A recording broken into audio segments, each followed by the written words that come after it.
இது வந்து திண்டிவனம் ஏரிங்க. ரொம்ப காலத்துக்கு அப்புறம் இப்போ தான் நிரம்பியிருக்கு பாருங்கள். அந்த ஓடை கால்வாய் தண்ணீர், திண்டிவனம் ஏரிக்கு வருகிற கால்வாய் தண்ணீர். இந்த பாலத்துலேருந்து நான் பேசிகிட்ருக்கேன். அதனால் இப்போ ரொம்ப காலத்துக்கு அப்புறம் இந்த ஏரி வந்து நிரம்பியிருக்கு. இதில் என்ன ஆச்சுன்னா அப்படின்னா, நிறைய பேர் வந்து விவசாய நிலம்லாம் ஆக்கிரமித்தாங்க. அந்த பம்பு செட்டுலாம் கூட இப்போ மூழ்கி போச்சுன்னு நினைக்கிறேன்.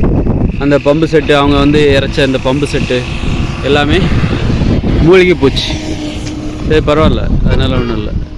இந்த ஏரியை வந்து தூர்வார்னா, இப்போ மழை பெய்யுதில்ல, இப்போ இந்த நேரத்தில் மட்டும் இந்த ஏரியை இதுக்கு முன்னாடியே வந்து ஏரியை தூர்வாரி வச்சுருந்தா இந்த மாதிரி இப்போ இருக்கிற தண்ணியோட 2-3 மடங்கு தண்ணீரை நம்ம தேக்கி வச்சுக்க முடியும். அப்போ மழை எப்போவாது வரும்போது நாம் தயாராக இருக்கணும். இயற்கை நமக்கு கொடுக்குது எல்லாத்தையும். ஆனால் நாம் என்ன பண்ணுறோம், முன்கூட்டியே தயாராக இல்லாமல் இந்த மாதிரி வீணாக்கிடுறோம், தண்ணியை வீணாக்கிறோம். இப்போ இதில் இருக்கிற தண்ணீரை விட 2 மடங்கு தண்ணியை நம்ம வீணாக்கிட்டோம். இப்போ தண்ணி வந்துக்கிட்டே இருக்குது. இதில் சேமிக்கிறதுக்கு இடம் இல்லை, எல்லாம் புல் புதர் மண்டுமாக கிடக்குது. இதுவே நம்ம ஆழப்படுத்தி தூர்வாரி வச்சுருந்தோம்னு வச்சுக்கோங்க, இதை விட இன்னும் 3 மடங்கு தண்ணீரை இதில் தேக்கி வைக்க முடியும். இந்த பரப்பளவில் 3 மடங்கு தண்ணீரை நம்ம தேக்கி வைக்க முடியும். அது இப்போ இந்த தண்ணி வந்து இன்னும் ஒரு வருஷத்துக்கு அல்லது 6 மாதத்துக்கு பயன்படும். அப்போ நம்ம 3 மடங்கு தண்ணியை தேக்கி வச்சுருந்தோம்னா 2 வருஷத்துக்கு பயன்படும்.